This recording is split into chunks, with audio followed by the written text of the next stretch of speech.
It appears a ceasefire proposed by U.S. President Donald Trump isn't holding in the Middle East. Trump speaking with reporters outside the White House this morning as he left for the NATO meetings in the Netherlands.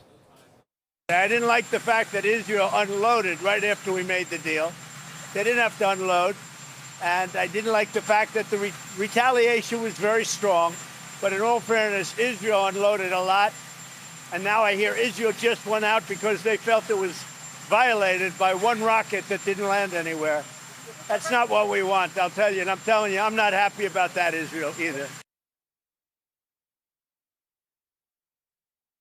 Major General David Fraser is joining us live this morning with more on the latest out of Israel and Iran. David, before we continue, that clip from Donald Trump goes on for him to actually call out both Israel and Iran, saying that the countries don't know what the F they're doing. He used the full F word there, pretty obviously expressing his displeasure. What do you make of that he's really going after both countries here?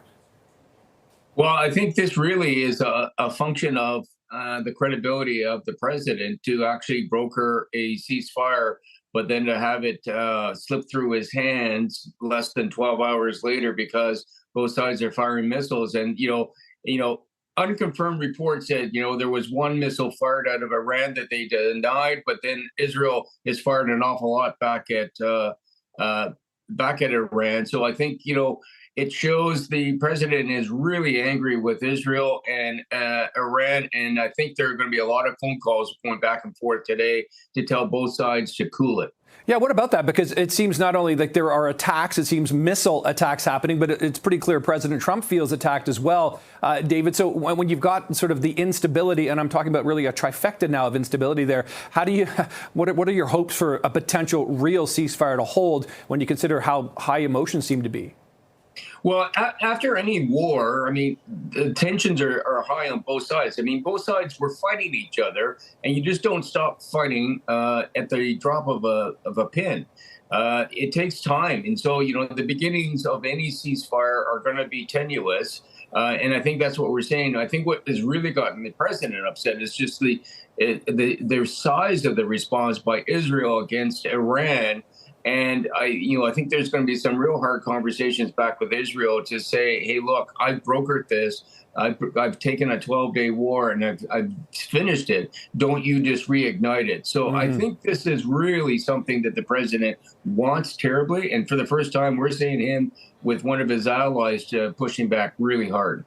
Yeah. Now, Prime Minister Carney, of course, saying yesterday, let's get talks back together. Let's see if we can get to the ceasefire situation here. What more, if anything, what's the role that Canada could play in this?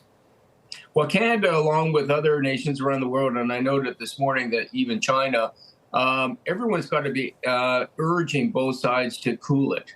And that's what Canada can do, because it can just make sure that we support the president in the sense of making sure that we get this ceasefire, that it holds, and that nobody starts to wave the war drums again, just because there's been some violations of the ceasefire. Let's give it a chance, knowing that both sides hate each other, but we've got to give it a chance, and that's what Canada can do, is just support the peace efforts.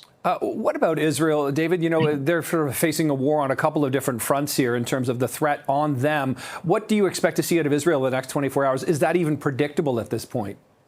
I don't think it is, Nick, predictable, what they're going to do. But, what we would expect is not to see any more missiles being fired at Iran.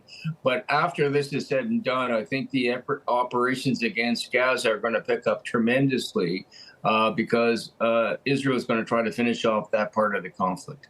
Right. Okay. Well, we'll continue to follow everything in the Middle East here. Retired Major General David Fraser, appreciate the time this morning. Thanks so much for this.